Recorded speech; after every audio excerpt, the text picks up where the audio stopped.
Thanks very much, Caitlin, and welcome everybody. Can you just say hello or something in the chat to make sure that you can see me and hear me? I'm going to be using the chat room quite a bit so that there's a bit of interaction, and I'm also going to be doing an activity, and it's important that you can see me later on. But it's really nice to see so many people here, and I recognize a few names, so welcome back, and welcome if it's your first time as well. In this session, we're going to be focusing on confident communication. We often talk about language levels in English and so on, but I wanted to look today at what it is that makes students a confident communicator. For example, you can have a pre-intermediate A2, B1 level student who's very confident with what they've got. Even though their English is limited, they're a confident communicator. And equally, we can have an upper intermediate or a B2 level student who's less confident, very good at English, has a high level when we test them, but in terms of communicating and speaking, particularly speaking in front of people, they're slightly less confident. So we're going to explore that topic today. I am going to be referring to this fourth edition series of World Link from National Geographic Learning that I've been working on. I'll be using some examples from the book, but don't worry, the basic ideas of what I'm presenting to you today are true for any type of context, any kind of lesson or materials that you're working with. I'm just using World Link to illustrate certain points. So we're going to answer two questions really in this session. What is confident communication? What do we mean by a confident communicator? And how can, once we've defined that, how can we develop those skills in the classroom? We're really talking about life skills here, because on the one hand, we're teaching English, obviously, but communication skills are something that students will need in their own language or in English. So some of what we're looking at today is true for students in general. It's not just about English teaching, and you'll be able to take away some of that and perhaps into some of the other teaching you're doing. But we're really talking about sort of life skills, 21st century skills, the ability to communicate. And of course, not just communicate in a face-to-face context, also communicating through a webcam like we're doing now with students communicating online. These skills have become particularly important. So let's get going. The first question is, what is a confident communicator, or what is confident communication? I'd like to begin by introducing you to a friend of mine. This is Andres Russo, who I spent some time traveling with. Andres is a really interesting guy. He's a National Geographic explorer, and he is a fantastic communicator. And in a minute, you're going to watch Andres speak. But even before you listen to him, look at the photograph of Andres. How do you know he's a confident communicator? What do you already know about him? Just type in the chat box. Eye contact, declare, yes. Smiling, body language. Anything else? The way he stands, yeah. Eye contact, body language, posture, yeah, posture. No teeth. Well, I think he does have teeth actually, but okay. Positive posture. He's very positive, smiling. We want to listen to him, the way he looks at us. There's a very good book by Malcolm Gladwell called Blink, in which he talks about intuition, and he talks about our intuition about somebody within the first few seconds. And when we're working with our students and talking about communication, it's really important that they learn to use their body straight away, because an audience or people listening to them will very quickly form an opinion. And this is also true for online teaching and online communicating. I'm looking straight at you now through the webcam, and I need to, that's the only way I can give eye contact when I'm working with you online, for example. These things are really important. So you've raised some points. Yeah, dynamic first impression, he's relaxed. It looks natural. Let's listen to Andres speak now, and then I'm going to ask you what more you can tell me about Andres, which tells you he's a confident communicator. We're going to listen to Andres just giving a very short personal introduction. It's about 30 seconds long. Hopefully you can all hear him. My name is Andres Russo. I'm a geothermal scientist and a National Geographic explorer.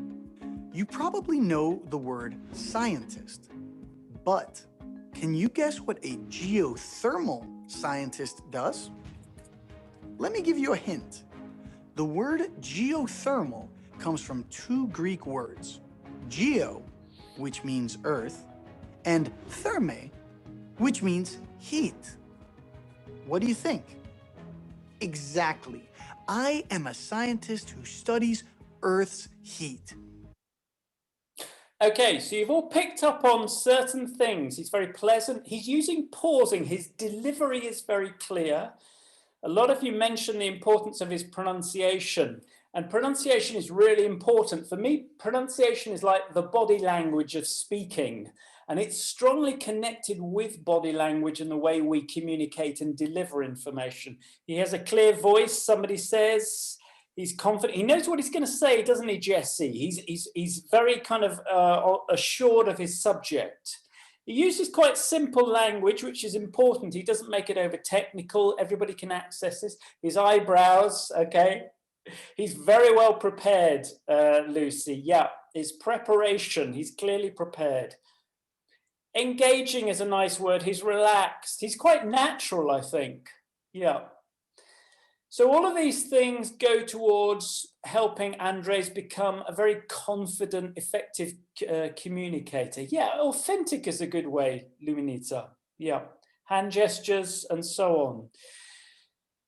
We'll come on to interaction with other people in a minute, Marcia, which you've mentioned about interaction with the audience. But let's kind of summarize a little bit about what it is that makes Andres a good communicator. And if we talk about confidence and confident communication, we can kind of talk about the outer confidence of the speaker, which are the things we notice first. When I showed you the picture, you were very quickly able to identify things about his outer confidence. He comes across as very fluent. His first language is not English. He's from Peru, but he's clearly fluent. He's got a strong level. He's confident. He's very natural. Some of you mentioned it feels like you're really listening to him. I think he's engaging to listen to. There's something about engaging about the eye contact, but also his personality, the way he is. You kind of want to listen to him. And he also uses body language in quite a meaningful way. He doesn't use extra unnecessary body language. He uses body language to actually emphasize his meaning. And we could say as well, language teachers, well, is that important? I think it is, and I think we'll see why later on. It's an important part of what we do as language teachers and educators, and it's part of communication. We can't ignore it. But as well as his outer confidence, we can start to think about his inner confidence. Often we talk about fluency, and when we talk about communicating effectively, we think of students being quite fluent. But for lots of students, being confident also means being accurate. And I know that Andres although he's very fluent, he's also concerned about being accurate. Now, you can get students who are very fluent but make lots of mistakes, but they're quite confident as long as they communicate their message. But most students want to achieve that balance of fluency and accuracy. And that's an important thing for us to consider as teachers, that for the outer appearance, fluency is important, but for the student's own inner confidence, accuracy is important. We'll come back to that in a minute. Some of you mentioned he's well rehearsed. It's interesting when you see Andres speak, he comes across as very natural, but he does plan and he rehearses carefully. And he spends a lot of time thinking about what he's going to say beforehand. And because of that preparation, that makes him a much more confident communicator.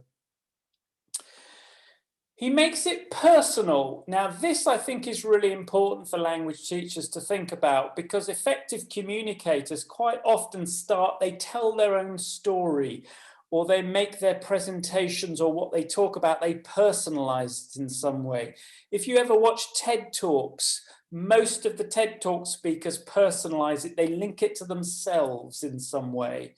And that increases their confidence and it increases our belief in what they're saying. But if you're learning a language, it's also more motivating to learn the language if you personalize it. So that's an important thing for teachers to think about, I think, as well. It's good for students' confidence, but it's also important for language learning.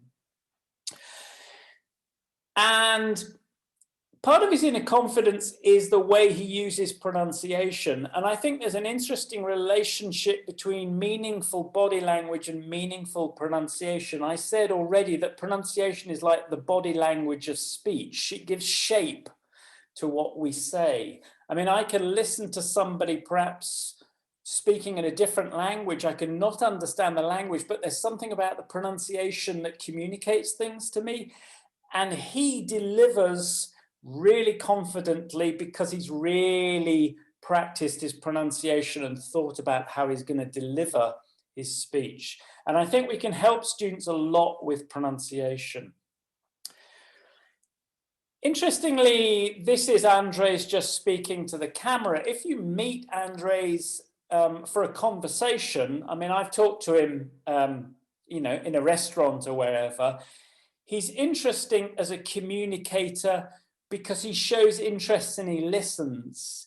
In fact, when you talk to Andres, he makes you feel like what you're saying is so important to him because he knows the language to show interest and he knows how to react and show that he's listening, and he looks you in the eye. And when students do pair work or group work, they've got to think it's not only about communicating when they're speaking, but they're communicating as they're listening to others. And we'll come back to that later, how we can help students develop that skill of showing they're interested in showing they're listening. It's a key part of communication. And also, and this is true of Andres, he's good at self-evaluation. After he's communicated, he goes away and reflects. He thinks about it and he reflects on his performance and he thinks, what could I have done better? How could I have changed something? And I think everybody who presents, who teaches, who gives webinars, or goes to an important meeting, we often afterwards, we always reflect on what we did well and what we could do better next time. And that's an important part of developing those communication skills. And so it's important to train students to do that, to be reflective students and be able to self-evaluate their own performance. And by doing that, they obviously improve their language skills as well. So we've talked a lot about Andres and we've started to define what a confident communicator might be. So what does that mean in terms of teaching? How can we develop confident communicators? First of all, we have to work with balancing fluency and accuracy. Fluency is important, but for students' inner confidence, accuracy has to be important as well.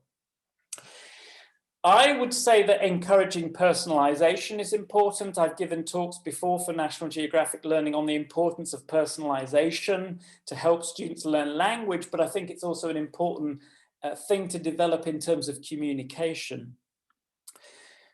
Planning time. Students don't like planning quite often. And so building in planning time before students speak is important, and teaching them rehearsal strategies. It's no good just saying to students, you need to go and prepare your presentation or prepare for the conversation you're going to have. They need to know how to do that. So you actually need to give them strategies. We'll talk about that a little later on, and in particular, the importance of video. They need to develop confident body language. We may have a high-level student, but doesn't like to stand up in front of people or use their gestures, or maybe they have a good level of English, but they don't use eye contact effectively. So how can we help those kinds of students to be more confident and show greater outer confidence? And at the same time, how can we develop their confident pronunciation? As I said, Body language, pronunciation are interconnected. We'll come back to this, but how can we develop those pronunciation skills so that they can deliver in the same way that Andres does? Teaching the language of showing interest. There's certain phrases and language we use to show interest, but again, we have to use pronunciation to show that we're sincere. And also we've got to train students in the skill of evaluating and reflecting on their performance, their language performance, okay? So this is what I'm gonna cover. There's sort of 7 areas, and I'm gonna present some ideas and activities, some of them from WorldLink, but some of them you can try and use today or tomorrow. Is everybody okay? Just check in the chat box. Everybody still awake? Everybody still interested? Feedback to me, excellent, good. I'm gonna have a glass of water. Good, we're all still listening, great. Taking notes, somebody, very good. There will be a recording of this, so you can go back if you miss anything. All right, let's get going. Building fluency and accuracy. Here's an exercise from a WorldLink. Now, if you look at this exercise, it's a very simple exercise to help students practice have you ever and use the present perfect. I'm sure lots of you have taught similar exercise to this. And what students start by doing is creating questions using have you ever and then turning the verb into its present perfect form. And the focus of the exercise is clearly on accuracy. We want students to say things like, have you ever had a job interview? Have you ever won a competition? And their partner will say, yes, I have, or no, I haven't. And that's accuracy. And it's important, but we also want to encourage students to develop their fluency. So in this exercise, they start by preparing and then asking their present perfect question, have you ever? And they tick if their partner says yes or no. And then they have to create another question which can use any tense. So it could be, well, what was the job interview? Or how did the job interview go? What happened? And that's more the fluency aspect because students are drawing on the language they already have and they're just practicing being fluent. And exercises that do this can be very useful because there's some focus on accuracy and then some focus on fluency. So when you design an activity or an exercise, for example, practicing a grammar point where students are going to speak, think about where the accuracy work is in it. But also think about how can I add some fluency to this? So there's a balance there. And I'm constant, because if we focus too much on accuracy, we're not really developing the communication skill. We're building the students' inner confidence, but we need the fluency to develop the outer confidence. This is also true in classroom management. Now imagine we take this speaking exercise. So students prepare the questions and then they interview other students with have you ever had a job interview or won a competition? If I set this up in class, I can view it as a sort of 10-minute activity. So on my graph on the screen, there's the time spent on a speaking activity. So this is true for any role play, any pair work, any speaking task. It might take 10 minutes, okay? When we first give the student the speaking task, if you look at the red line on the graph, it starts quite quietly and students' level of interest is quite low because they're just starting to work out what they have to do, how to get speaking.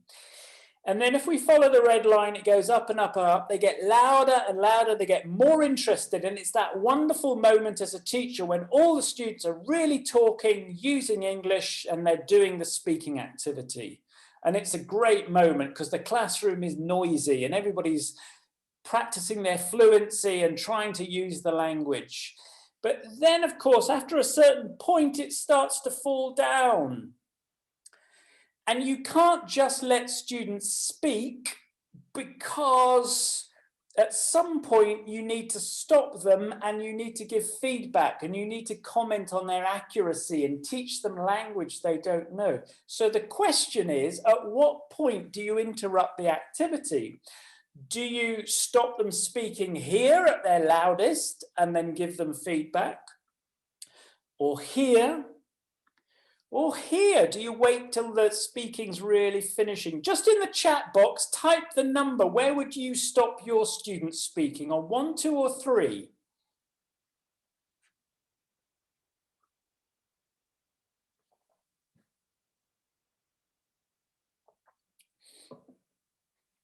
Oh, we're getting lots of 2s and 3s. Lots of 2s and 3s. And of course, probably the correct answer is, well, it depends.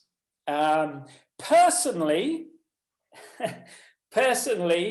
I would tend to stop students at 2, but maybe between 2 and 3, but it depends. But normally I'd stop them at 2, and let me tell you why. I don't want to stop them at 1 because they're really fluent and working hard and they're really developing that fluency. But if I stop them at 2, it's a good moment to stop them because students have to stop and they still want to keep doing it. And it's an old theatrical trick that you keep your audience wanting more. The same as there's a lot of theatre in teaching. You want to stop it there because the students will want to keep going and they'll all go, oh, but we haven't finished yet. Have you all experienced that? Probably. Teacher, I haven't done it yet. That's fine, because if you stop them there and then you give them feedback on mistakes they've made, what you can do is you can say, now let's repeat the activity. Do it again, but try and get it right this time. And by stopping it there, it often allows you to repeat an activity. Now, you might have them change partner, change group, set it up slightly differently for variation, but the students will be keen to try it again and see if they can get it right, but keep that fluency practice going. So, yes, it depends, Christina, but typically I would tend to wait till the volume's just dropping off. What you don't want to do is wait till it's gone quiet because students have then lost interest. Now, you're going to say to me, how do I do this with a class of 50, for example, a large class? It's challenging. Yes, it is, but put students into pairs, small groups, and also to build that confidence. You don't want students speaking to the whole class. You want students just speaking quietly to the person next to them initially to build that confidence. So Aisa said this is a fluency exercise. Well, yes, it's fluency, but fluency should also include some attention to accuracy because I think that students expect it. It's not enough just to say it's only fluency. Students like it if you give them some feedback. I would say don't interrupt the speaking too early, too much. But if you're going to decide where to stop it, you don't want to wait till it goes quiet, okay? Something to think about, try it out, experiment to do it. Personalization. I talked about the importance of confidence in terms of personalization. Confident communicators tell stories, they personalize. And this is so important for language teaching as well. For example, with the grammar point used to, we might present it in a grammar lesson, but then rather than give students a situation to talk about that they have no experience of, it makes sense that we get students to talk about themselves. So here would be a personalization task where students think about their life now and think about their life 5 years ago, and they make notes. And then they have to use the structure used to. So for example, once they've planned it and personalized the context, they then go with a partner and come up with a sentence like, my older brother used to live at home, but now he's away at college. so that you're personalizing the grammar. And we all know as teachers, if you personalize grammar, students remember it much better. But I think we're also training them to draw on their own personal experience as part of the communication process. It gives them more confidence. So personalization and telling your own story is really important. The other thing that this exercise does is include planning. And I talked about the fact that Andres was very well rehearsed and that he plans a lot. And I think lots of speaking activities in class need that scaffolding time, that planning time. Let me give you another example of how this might work in a speaking class. In WorldLink, we have a unit on online communication, and we talk about things like fake news and fake identity. There's a lot of concern about fakeness online. And so as a speaking activity, we have students create fake identities. And they have to get into a group and introduce themselves, giving themselves a new identity. And it's a way of practicing the language of introductions, but in a new kind of fun context. Now, if I put the students straight into pairs or groups and say, start talking, it won't work very well. So I need to give them this stage where they brainstorm on their own a new character, and they come up with a new name, a new best friend, new hobbies, place to live, jobs. If you teach low-level students like elementary students, and you've practiced all the language for introducing themselves, this is an alternative way to recycle that language, but say to students, create a new identity within the context of fake identities. But they need that thinking time to build their confidence so they're ready to speak. And once they've had maybe 5 minutes to create a new identity, they then get into groups and they interview each other and present themselves. So that planning time makes all the difference to their confidence. So planning time is important. The other thing that was really important is rehearsal time and rehearsal techniques. Now, quite often we can say to students, prepare and then speak, but we very rarely say to students, can you rehearse what you're going to say? And I think rehearsal is really important, that the students get more than one chance to practice it. In a way, the classroom is a rehearsal space. We talk about confident communication for the real world. Well, the classroom is the bit before the real world. It's the rehearsal time. So it should be a place where students can make mistakes, and that's not a problem, as long as they learn from them and then they try it again. So ways of rehearsal are really important.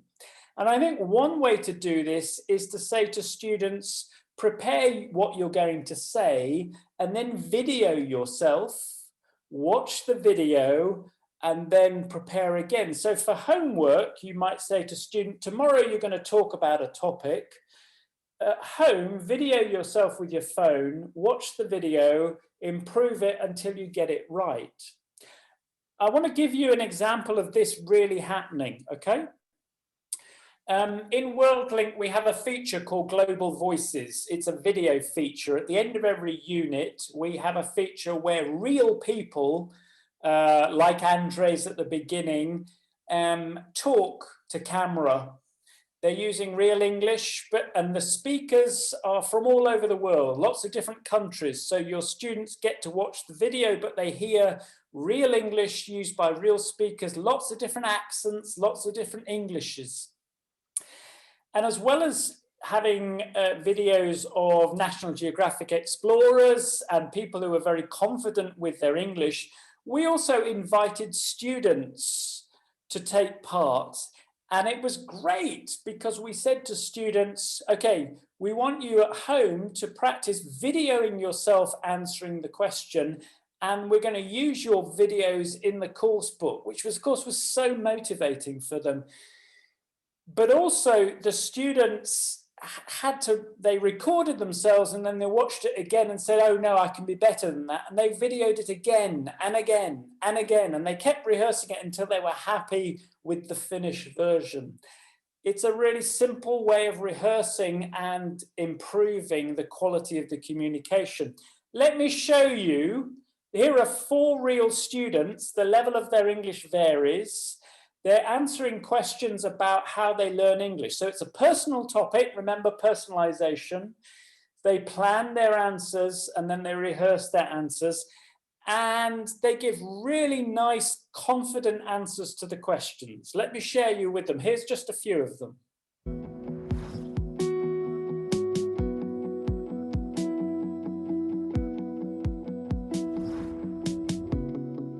I have 4 classes per week, and I study with another student.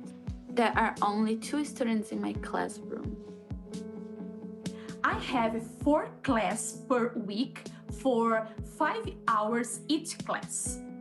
All classes are online, and I have just 1 classmate with me.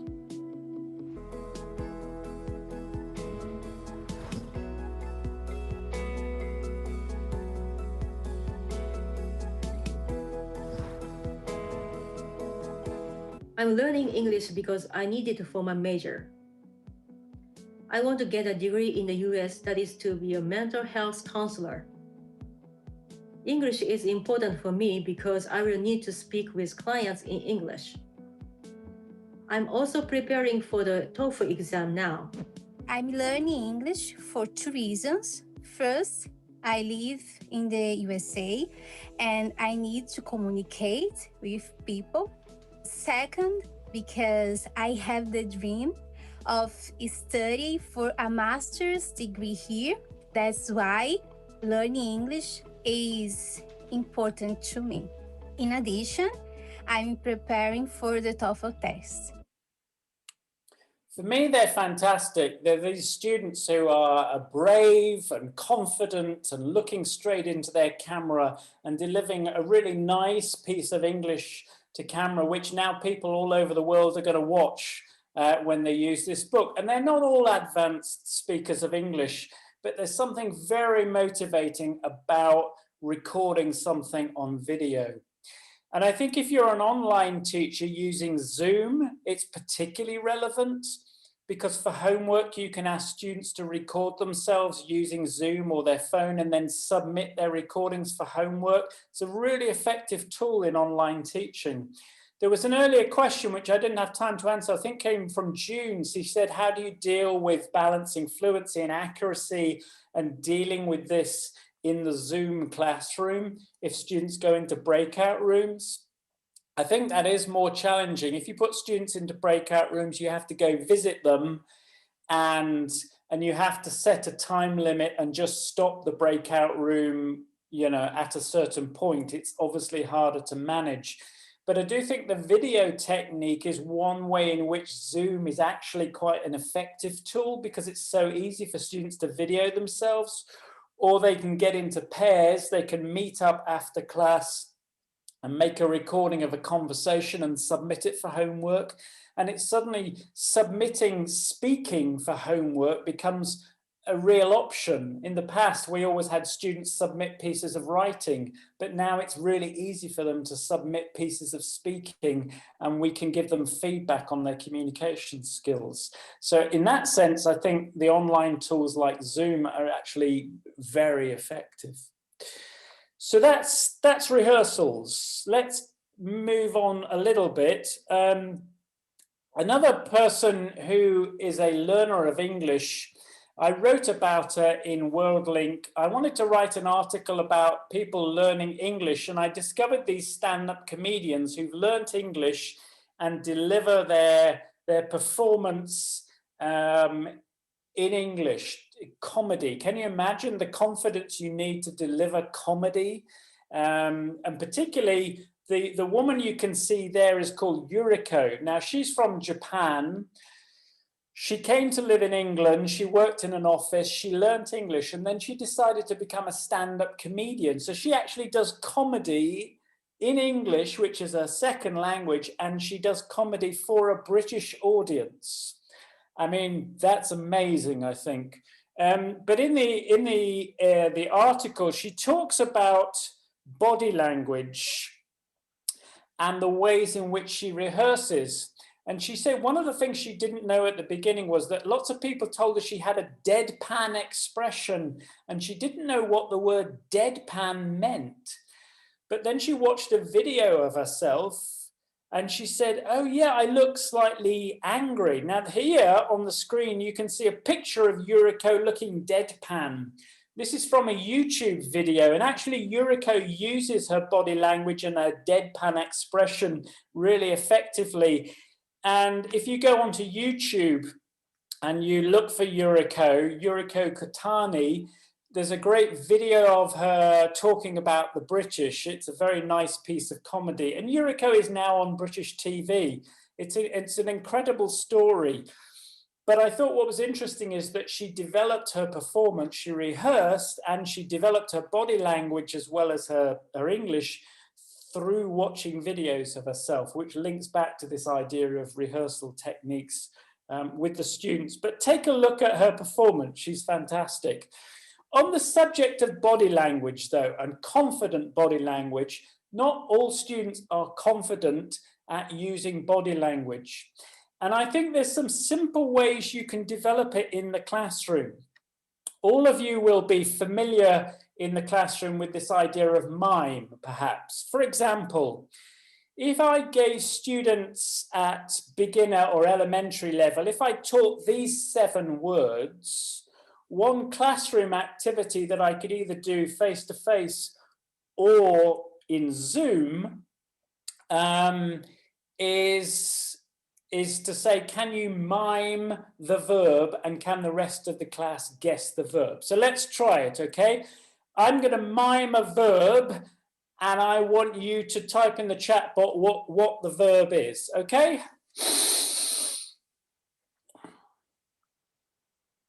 No, the verb is on the screen. Breathe, thank you. Okay, here comes another verb.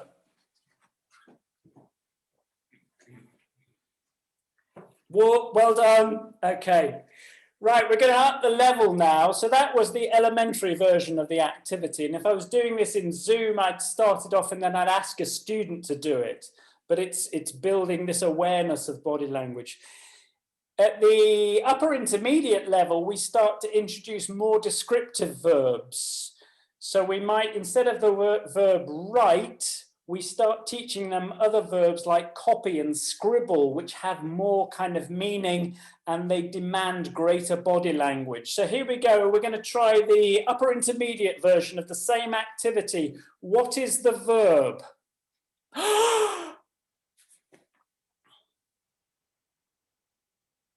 Wasn't shocked, it was gasp. Okay, it's the one on the screen. Shocked isn't on the screen, okay? Here's a different one, okay? Scream, well done. Point to whoever got that first. Here's another one. Scribble, correct. Or they could have been copy, I agree. I think it was scribble, yeah. And the last one is nibble, thank you. Nibble was the correct answer, okay? So even in online teaching, you can use mime. Now, I would argue that if we encourage less confident students to play that kind of game, they're building the confidence and recognizing the importance of body language. It also makes things more memorable. If you remember nothing else from this webinar, you will probably go to your friend who'll say, what was the webinar about? And you say, well, I don't know, but he did this kind of this miming body language activity because it just sticks in your memory because you're using physical movement as well. And it works in Zoom, which is nice. It's a nice physical way because students are so stuck in front of the screen that anything that's physical, I think, is a nice idea. And it works well with verbs and so on. But you're building that confidence with body language. So the combination of video and mime activities like that are really kind of helpful. Now, linked to the topic of body language and meaningful body language is, of course, confident pronunciation. And I think we saw earlier with Andres how he emphasized certain words through hand gesture. For example, when he spoke, he separated his words and he emphasized certain words with a hand gesture, like I'm doing now, okay? But Andres, as many as you noted, was using pronunciation in a very clever way, and he prepares it. And what he does is he chunks his language and he uses pauses very effectively, because when you put little pauses to separate the speech, you can stress certain words, you can deliver, you can make it clearer. And if you ask students to do presentations, it's a really effective technique because it makes it much easier to deliver information and add more meaning to their communication. We're just going to try something. On the screen, you can see what Andres says in his video when he introduces himself. And I've started off by putting little red lines where I think he pauses slightly, sometimes shorter, slightly longer, but he chunks the language. I'd like you just to watch Andres again, listen to him and see if you can identify where else he puts the pauses when he's talking. Where else would you put the red lines? My name is Andres Russo. I'm a geothermal scientist and a National Geographic explorer. You probably know the word scientist, but can you guess what a geothermal scientist does? Let me give you a hint. The word geothermal comes from two Greek words, geo, which means earth, and therme, which means heat. What do you think? Exactly. I am a scientist who studies Earth's heat. So there is very clear. And there, I think you may disagree on some of them, but you would probably put in your pauses there. If you were watching his presentation and listening to it, you'd think, yeah, I think he pauses here. So my name is Andres Russo, and I'm a geothermal scientist and a National Geographic explorer. And he uses pronunciation like body language, and making students aware of that technique is really helpful for their listening skills, but also when they're asked to present something and add more confidence to what they're saying. One technique I use for it, because of course pronunciation is often neglected in language teaching. It's the one thing we perhaps do less than grammar and vocabulary. But I think it's so important that we try to get it in everything that we teach, even if it's quick, maybe 1 minute or 2 minutes. One activity I do with this, once students have marked the pauses, I get them to become aware of the intonation pattern by humming rather than saying the line. So I hum the chunk and the class repeats it back to me. So it's like a drill, but they're just listening to the humming rather than the words. So let's try this. I can't hear you, but let's imagine you're going to say the chunks, repeat them back to me with the words after I've hummed it. So we'll do Andres' speech. So it's, my name is Andrew Russo.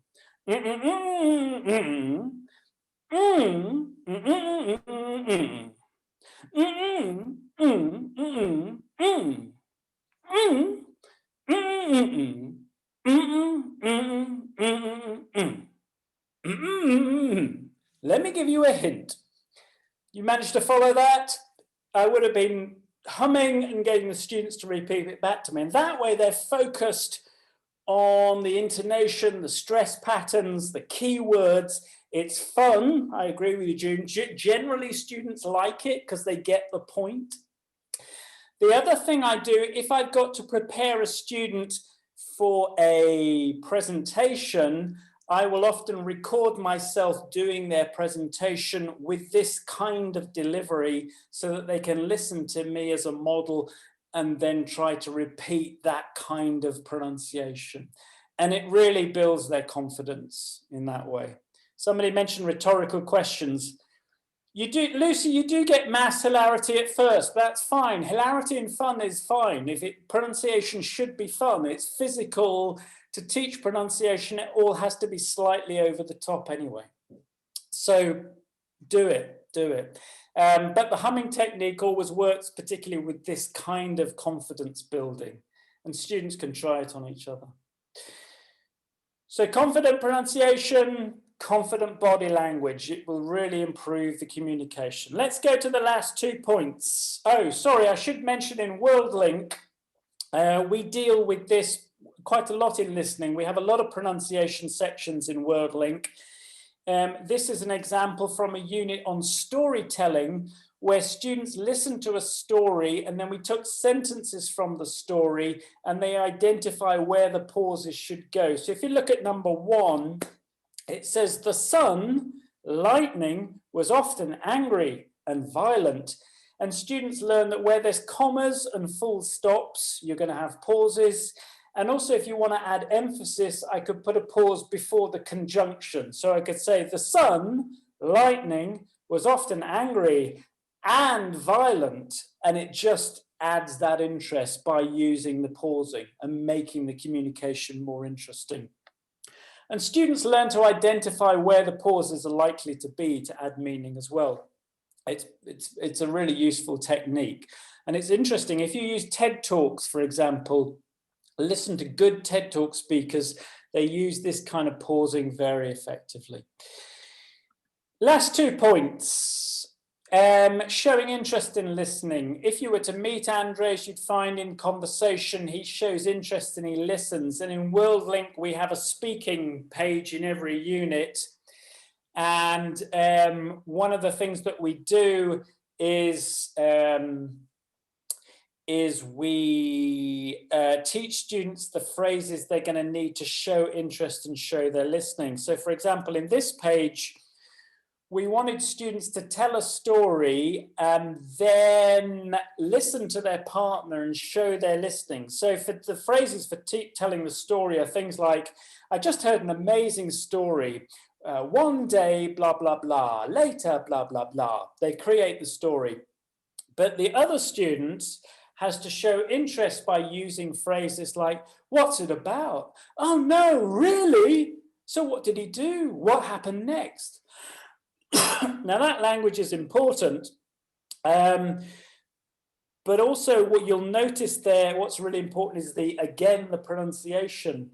To make it work, the pronunciation has to have good intonation over those phrases. One way you can do this, if you say the phrase to students with no intonation and then with intonation, they notice the difference. So if I go, what's it about? What's it about? They instantly know that the intonation and the body language and the eye contact is more powerful. Or I could say another phrase, so what happened next? Or, so what happened next? And you notice how the pronunciation and the body language are connected. So again, you can hum those phrases. So what's it about? And students start to apply that intonation and they really show interest. Very important. But those kinds of phrases are very easy to teach. You can teach them at elementary, pre-intermediate level, but it's a great communication skill. And my last point is developing confident communicators who are good at evaluating and reflecting on their own performance. And I think as teachers and educators, we can really help students with this. In WorldLink, one of the things we do, we always have a review page after every 3 units, and this one is called Real World Link. And in this one, we introduce the idea of an elevator pitch. Now, an elevator pitch is when you have to convince somebody of something in 1 minute. So for example, if you went to a job interview and somebody said, why should we employ you? Or tell us about yourself, you'd have about 1 minute to convince them. Or if you had a new product, you'd have 1 minute. The idea is that if you got into an elevator or a lift with an important person, you'd only have about 1 minute to convince them of your new idea. So what we did was look at elevator pitches, and then we recorded 2 different elevator pitches, and students have to use an assessment form, and they listen to a good version and they listen to a poor version, and they identify what's good about the language, but what's also good about the communication. Then students create their own elevator pitch, just 30 seconds or 1 minute, And then they get into pairs and they peer evaluate each other using the criteria. And we give them the criteria. So did the speaker introduce him or herself? Did he tell the story? Did it explain what he wanted or she wanted? Did she speak clearly and confidently? Did she speak for 1 minute? Notice the criteria are written in a way that students will understand what we're talking about. They're not written in complicated language. They're written simply so that students can assess each other. What I also like to do in class sometimes is use a blank form. And if I ask students to give a presentation, for example, I might say to my class, what do you think are the 5 things that are really important about a good presentation? And I brainstorm this from the students, and they might say, well, the speaker needs to have a good introduction, or the speaker needs to say the title of the presentation, or the speaker needs to use pronunciation effectively. And we'll talk about what that means. Or the speaker needs to conclude, or the speaker needs to take questions from the audience. But the students create the 5 criteria. This is doing 2 things. It's in their heads, they're working out what makes a good presentation, and they're really thinking, how can I apply that to my own presentation? And then when they listen to each other, they're using the criteria they've created. So what we're developing are the skills in evaluation and reflection. You can do this with writing as well, but it's particularly effective with speaking activities, like if you have students present or have discussions or meetings and that kind of thing. Really important to, you can give the students the criteria, but I like to pull it from the students, okay? Good, so that's bringing me to the end. My voice is nearly going from, I've done this twice and that's all this pronunciation and humming, but let's sum up where we are. We can develop confident communication. We need to balance fluency and accuracy. Fluency is so important for the outer confidence, but for students' inner confidence, we still need to help them to feel that they're accurate. Make it personal. Get students to tell their story. It's so much easier to do a presentation if you talk from your own experience. Build in planning time. Good communication involves planning and it involves rehearsal. Think about our students who videoed themselves. They probably made those videos 6, 7, 8, 9, 10 times before they felt they'd got it right. Using video is really effective in that way. Confident body language, use activities in class that get students up and moving. Even if you're teaching online, you can do mime activities with webcams.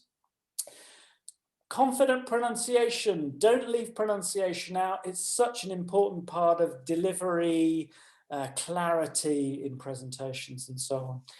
Teach the language of showing interest. Really easy, doesn't have to be high level, can be low level. Phrases like, that's interesting, really? And remember to teach the appropriate intonation with it.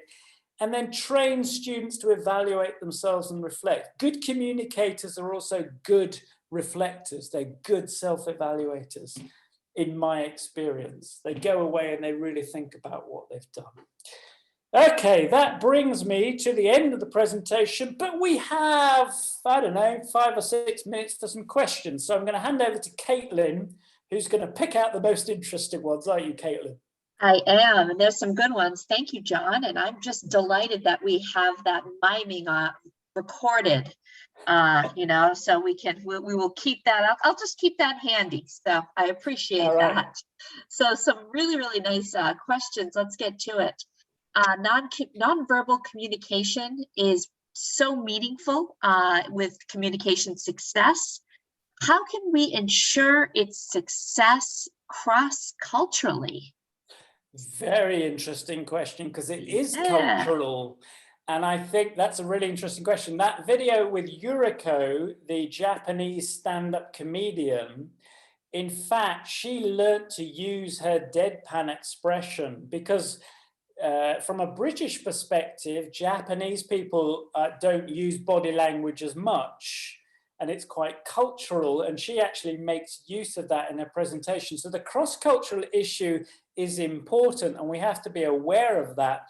and in some cultures actually not moving around, or I use my hands all the time, but in some cultures it's not regarded as appropriate. But I'm sorry, part of being a cross-cultural communicator is also understanding the person you are listening to. So if you're in the audience listening and a presenter presents in a certain way and uses expressions and body language in a certain way, part of your role as a effective communicator is to have that kind of cross-cultural understanding. I haven't had time to deal with cross-cultural communication as well. It's a whole nother topic. But yes, it's an interesting point.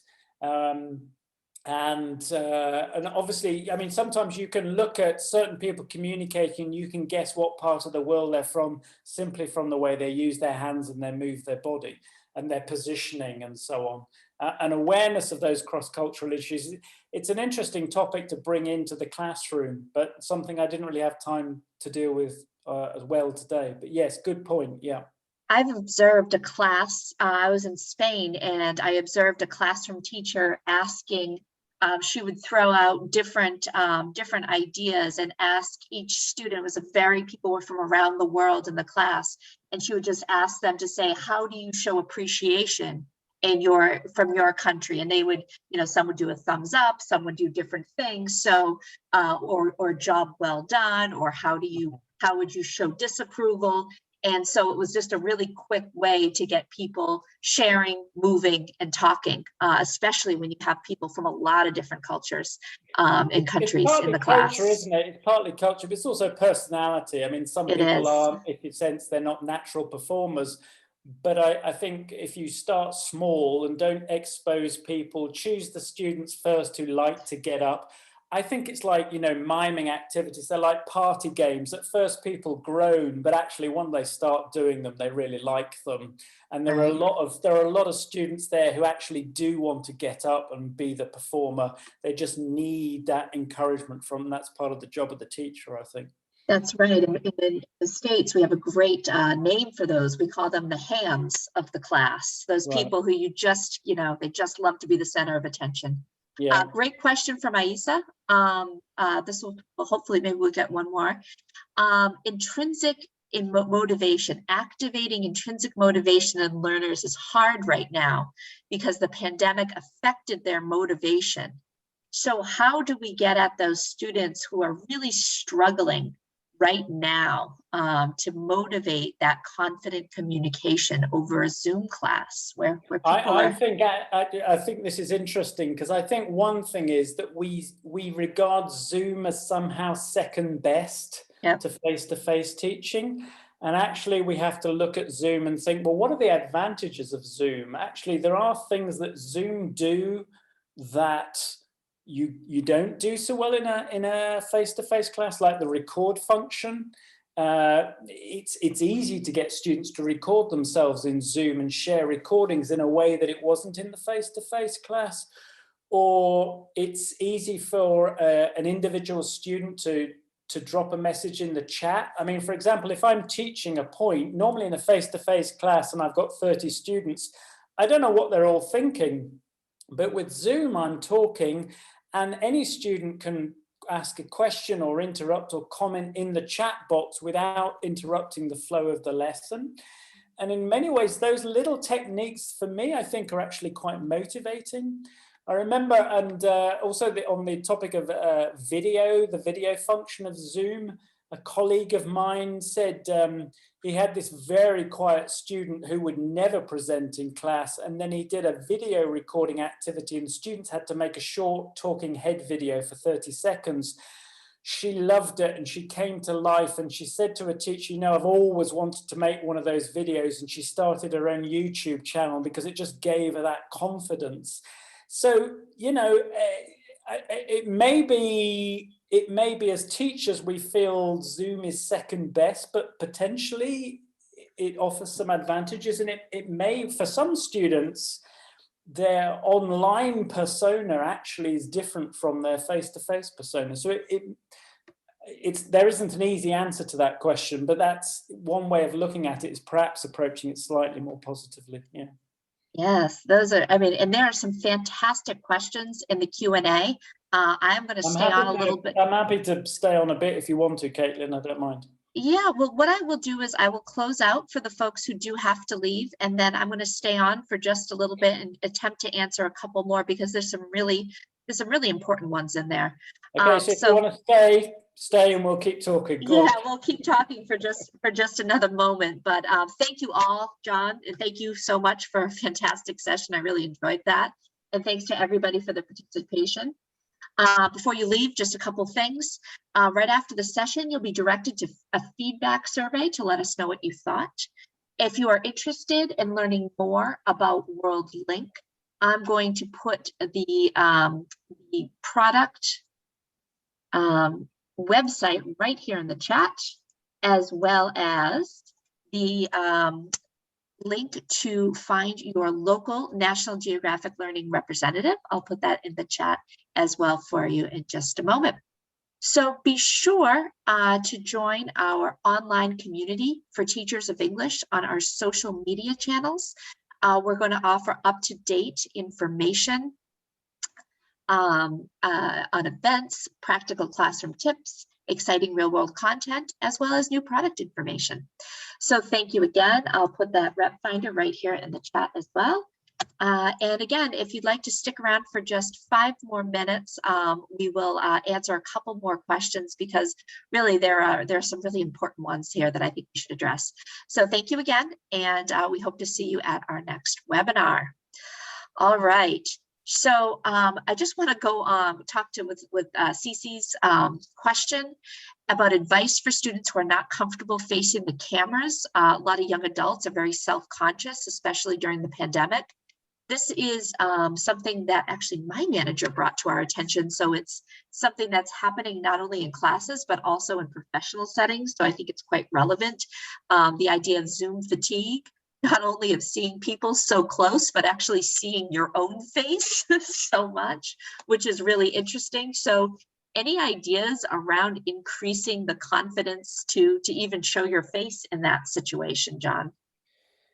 Yeah, I mean, one technique I use quite a lot is props. So I might do, if it was the first couple of lessons, if I was going to get everybody to introduce themselves. Oh, June's just said, how about wearing a hat? June, tell us in the chat box how you use wearing a hat in the session. I'm interested to hear how that works. But one thing I do is it gets students to bring in a prop. So if they introduce themselves, rather than just talking straight to camera, I'd say pick up something personal. I'm looking around for something personal. Pick up something personal and say why it's important to you. And there's something about holding the object that kind of builds the student's confidence and makes them feel slightly more relaxed, I think. So props are important, or something to hold, prompts, that kind of thing. And then I think mime activities or movement activities, because we're all stuck in chairs. The other thing is, like today, I'm standing talking to you because I spend so much time in front of my computer. When I have a meeting or a webinar or a lesson, I normally do it standing up, just because standing up gives me a bit more energy than if I've just been sitting for 8 hours. So you could say to students, why don't you try the lesson standing up, or even for part of the lesson, 15 minutes, just to add that physical variation. A lot of it's physical, and learning should be physical. And the problem with, it's a bit like if you sit in a face-to-face lesson for an hour for 60 minutes and you never get out of your seat, students fall asleep. It's not surprising. I mean, physically, they just do that. You need them to stand up, move around, go and talk to someone else. And you have to think, well, what is the equivalent of that in Zoom? That's a great point. I never would have thought of the prop idea. Very, very, very cool idea. Maria's just asked me, is it necessary to learn some of the vocabulary first, or do students start to describe? I mean, normally, Maria, I would perhaps warn them that they're going to have to present an object, in which case the students for homework will go off and find out any words they need. Or if they present the prop and they have a problem after everybody's presented, I might input the language, or I'll make a note of vocabulary that they needed. It depends how I want to approach it. I mean, sometimes I use it as a revision activity, or I give them some phrases for talking about an object. All right, last question, because I feel it's such a big one. Lots of great questions about pronunciation. You really struck a chord there. But this, I think, is an important one. English teachers where English is not their first language avoid teaching pronunciation in class because they're not confident with their own pronunciation. Do you have any advice for non-native English teachers in helping their students with pronunciation? So something that, you know, maybe they're working on themselves, how do they develop in somebody else? Well, I mean, in WorldLink, we have regular pronunciation points. So you can use the model that's in the course book if you want a model. But in general, I mean, we talk about international Englishes now, don't we? So we're not talking about necessarily a standard. I mean, if you take a book like WorldLink, I'm probably not supposed to say this, but it's called an American English book. But if you think of all the examples of speech that I've used in presentation, none of them were from native speakers. They were all people using English as their second language. Andres was using it as a second language. The students were Yuriko, the Japanese teacher. So everybody I've mentioned is using English as the sort of second language. And they're not necessarily confident, but I just don't think I think there's quite a lot of variation now in pronunciation. I mean, I have different pronunciation to Caitlin. Caitlin obviously is correct, I'm wrong. But we just pronounce things differently. So Caitlin wouldn't try to teach my pronunciation to her students. She would use hers as the starting point. And I think you guys out there, you're living in an international world, it's international English. There are certain features of, for example, if you like, Spanish speakers speaking English that affects pronunciation in a certain way, but it doesn't affect intelligibility, and intelligibility is the key issue, isn't it? Yeah. Is it affecting intelligibility? But the technique of pausing, this is interesting. The technique of pausing that I showed you with Andres, I've taught that to native speakers of English in order to improve their presentation skills, because English is their first language, but they deliver too quickly and they don't think about their audience. So it's a training skill you can use with people in their own language. So it's not actually a pronunciation point only for learners. It's also for people who kind of need to relearn how to communicate in their own language. So that pausing technique it's not just for language learners. It's a technique that's used on presentation skills courses, for example. I like that idea of, you know, not the focus on pronunciation, but really best practices in being understood, you know, making your message understood and comprehensible to the person or people that you're delivering it to. I mean, intelligibility, and it comes back to rehearsal as well. Part of rehearsal actually is trying your presentation out or your speech on someone else and asking them, well, do you understand? What do I need to work on? And people might say, well, why not stress that word more? Or why not separate that phrase to make your presentation more effective? So there are lots of things that, I mean, you can do in terms of pronunciation, but intelligibility is the key word. Yes. All right, John. Well, listen, thank you so much. Unfortunately, I think we have to cut it off there, but join us again all for another great discussion. Thank you all for your participation. And John, thanks so much for getting people talking. Certainly right. bringing up the important things, I think. All right, folks. Well, have a good rest of your day or evening, wherever you may be. And we will see you next time at the next National Geographic Learning webinar. Bye-bye now. Thanks, everyone. Thank you. Thank you. Bye. Bye-bye.